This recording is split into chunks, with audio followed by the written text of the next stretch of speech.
Hey YouTube, this is Nice Leopard Films 2, and today I'm going to be doing a review on a Swiss Army backpack. This is a backpack. It's pretty big and it has many pockets. This first pocket in the front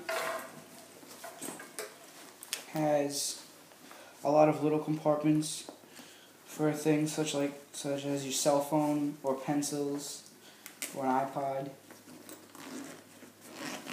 That has this pocket. The second pocket is the main pocket.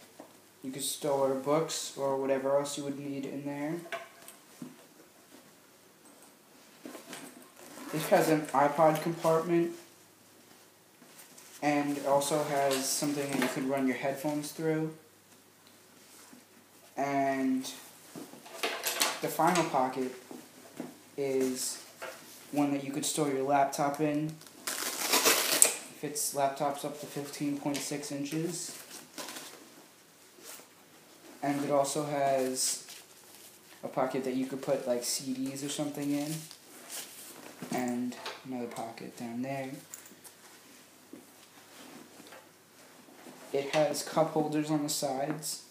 There and there.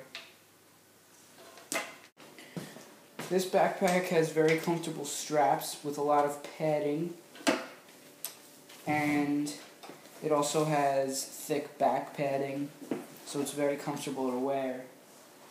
And it also has something that they call shock absorbers, which means it just can stretch a little bit to take off the load of how heavy it is if you put a lot of stuff in it. This is how the backpack looks when it's on someone. And that's basically it. Thank you guys for watching.